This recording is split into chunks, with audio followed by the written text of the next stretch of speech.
रहकर नौकरी करता था और जब कभी भी उसका मन होता था तो वो अपने पिता के घर आ जाता था, क्योंकि शहर से उसका घर बस थोड़ी ही दूरी पर था।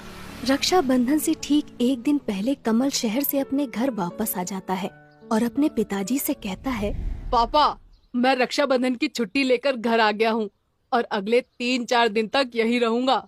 वो आम वाला कहता है, हाँ बेटा, तुम अंदर जाकर आराम करो, मैं जरा खेत देख कर आता हूँ। आजकल रात को बहुत सारे जानवर घुस आते हैं। वो किसान खेत देखने चला जाता है और थोड़ी देर बाद वापस आ जाता है। कमल अपने पिताजी से कहता है, पापा, मुझे लगता है हमें अब आम की खेती नहीं करनी चाहिए। एक तो आम केवल गर्मियों में होते हैं और फिर साल भर इंतजार करना पड़ता है। इससे अच्छा हम कोई ऐसी खेती क्यों ना करें जो पूरे साल भर पैदा होती हो और इससे हमें बहुत ज्यादा आमदनी भी होगी। तब कमल के पिताजी कहते हैं, तुम ठीक कहते हो बेटा, लेकिन मैं आम की खेती नहीं छोड़ना चाहता। मेरे बाप दादा भी आम की खेती किया करते थे। इतना कहकर कमल के पिताजी अंदर चले जाते हैं और कमल सोचने लगता है, अब पिताजी तो आम की खेती छोड़ने वाले नहीं। मुझे शहर जाकर कोई ऐसी दवा लानी होगी जिससे हमारे आम पहले के मुकाबले कई ज्यादा बड़े हो जाएं। इसके बाद रक्षाबंधन की छुट्टियां खत्म हो जाती हैं और कमल वापस शहर चला जाता है। इस तरह समय गुजरता जाता है और अब धीरे धीरे गर्मी का महीना शुरू होने लगता है। हर बार की तरह इस बार भी गर्मियां शुरू होते ही कमल शहर से वापस अपने गांव की तरफ निकल पड़ता है। रास्ते में एक बहुत बड़ा जंगल पड़ता था।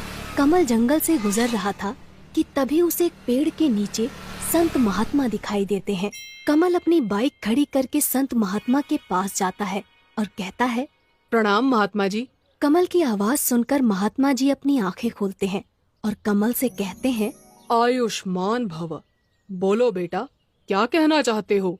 कमल थोड़ा हिचकिचाते हुए कहता है, वो महात्मा जी, मेरे पिताजी सालों से आम की खेती करते आ रहे हैं, लेकिन आम की खेती से हमें ज्यादा पैसा नहीं मिलता। आप कोई उपाय बताइए ताकि हम ज्यादा से ज्यादा कमा सकें। तब वो महात्मा जी ध्यान लगाते हैं और उनके हाथ में एक दिव्य जल की मटकी प्रकट हो जाती है। महात्मा जी कमल से कहते हैं, बेटा, ये जादुई दिव्य जल है। इस मटकी के अंदर तुम जो कुछ भी रख दोगे वो जादुई हो जाएगा, लेकिन याद रहे, इसका उपयोग तुम केवल एक ही बार कर सकते हो। कमल वो मटकी लेकर अपने घर आ जाता है और रात भर सोचता है कि उसे जादुई जल का उपयोग कैसे करना चाहिए। तभी उसके दिमाग में एक आइडिया आता है, अगर मैं इस मटकी के अंदर एक आम को रख दूं, तो वो आम जादुई आम बन जाएगा। फिर मैं उस जादुई आम की मदद से जो चाहे वो कर सकता हूँ। और कमल बागीचे से एक आम तोड़कर उस मटकी में रख देता है और सो जाता है। अगली सुबह जब कमल सोकर उठता है तो उस मटकी का दिव्य जल गायब हो जाता है और उसके अंदर वो आम ज्यों का त्यों रखा हुआ था। कमल को महात्मा जी की बात याद आ जाती है, इस जादुई दिव्य जल का उपयोग तुम केवल एक ही बार कर सकते हो। कमल उस आम को मटकी से बाहर निकालता है और अब वो आम जादुई आम बन चुका था। कमल उस जादुई आम को हाथ में लेकर कहता है, मुझे एक बहुत बड़ा आम चाहिए। और देखते ही देखते वो छोटा सा आम एक बहुत बड़ा आम बन जाता है जो कमल से भी ऊंचा था। ये देखकर कमल की खुशी का ठिकाना नहीं रहता और वो खुशी से नाचने लगता है। तभी उसे पिताजी की आवाज सुनाई देती है। कमल तुरंत उस आम को वापस से छोटा करके अपने बैग में छुपा लेता है और अपने मन में सोचता है, पिताजी तो बहुत सीधे साधे आदमी हैं। अगर उन्हें इस जादुई आम के बारे में पता चल गया तो गड़बड़ हो सकती है। मुझे यहाँ से दूर वापस शहर जाना होगा। और अगले ही दिन कमल शहर जाने लगता है, लेकिन इस बार वो पैदल शहर को जा रहा था। ये देखकर कमल के पिताजी कहते हैं, बेटा कमल, क्या बात है, इस बार तुम अपनी मोटरसाइकिल नहीं लेकर जा रहे हो क्या? तब कमल कहता है, नहीं पिताजी, मुझे अब इस मोटरसाइकिल की जरूरत नहीं। मेरे दोस्त के पास बहुत सारी मोटरसाइकिल है। इतना कहकर कमल शहर की तरफ निकल पड़ता है। जंगल में पहुंचते ही कमल अपने बैग से वो जादुई आम बाहर निकालता है और उससे कहता है, मुझे एक जादुई विशाल आम की बाइक चाहिए। और देखते ही देखते वो आम एक बहुत बड़ी आम की बाइक बन जाता है। कमल उस जादुई आम की बाइक पर बैठकर पूरे जंगल का चक्कर लगाता है और आज उसे बहुत मजा आ रहा था। तभी अचानक जंगल में हाथी आ जाते हैं और कमल के पीछे पड़ जाते हैं।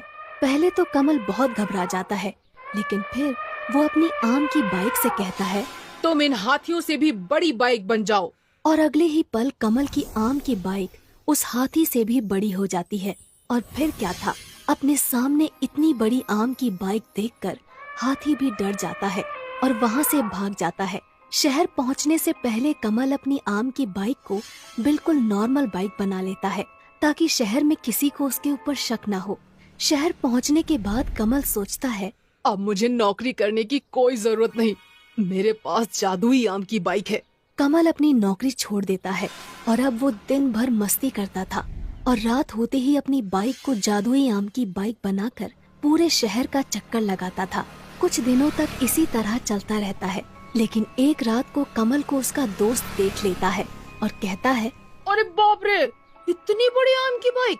अब मैं समझा कमल के पास इतना सारा पैसा आ कहाँ से रहा है। आजकल इसकी इतनी अकड़ बढ़ गई है, इसे सबक सिखाना ही पड़ेगा। अगली सुबह होते ही कमल का वो दोस्त कमल के पास पहुंच जाता है और उससे कहता है, अरे भाई, तुम तो हमें भूल ही गए। तब कमल कहता है, नहीं नहीं यार, ऐसा कुछ नहीं है, बस टाइम नहीं मिला इसलिए तुमसे मिल नहीं पाया। तब कमल का दोस्त कमल से कहता है, अरे बाप रे, हाँ हाँ कोई बात नहीं, आज तुम्हें मेरे साथ चलना ही होगा। हम दोनों रात को सिनेमा देखेंगे। कमल रात को सिनेमा जाने के लिए तैयार हो जाता है। रात होते ही कमल और उसका दोस्त सिनेमा घर में पहुंच जाते हैं और सिनेमा देखने लगते हैं। तभी कमल का दोस्त कमल से कहता है, तुम सिनेमा देखो, मैं बस अभी आता हूँ 5 मिनट में। इतना कहकर कमल का दोस्त वहाँ से चला जाता है और कमल सिनेमा देखने में व्यस्त हो जाता है। कमल का दोस्त तुरंत अपनी गाड़ी से कमल के रूम पर पहुँच जाता है। वहाँ उसकी बाइक खड़ी हुई थी। अच्छा, तो ये है वो विशाल आम की बाइक। इसी की वजह से आजकल कमल बहुत भाव खाने लगा है। आज मैं इसका किस्सा ही खत्म कर देता हूँ। इसके बाद कमल का दोस्त पेट्रोल डालकर कमल की बाइक में आग लगा देता है और देखते ही देखते उसकी बाइक जलकर राख हो जाती है। कमल का दोस्त वापस कमल के पास सिनेमा घर में पहुंच जाता है। 1 घंटे बाद सिनेमा खत्म हो जाता है और दोनों वापस अपने अपने घर की तरफ निकल पड़ते हैं। कमल जब अपने रूम पर पहुंचता है तो देखता है कि उसकी बाइक जलकर राख हो चुकी थी। वो रोने लगता है और कहता है, मेरी जादुई आम की बाइक ये तो जल चुकी है और मैंने तो नौकरी भी छोड़ दी है। अब फिर से नौकरी करनी पड़ेगी। इसीलिए कहा जाता है कि चाहे जो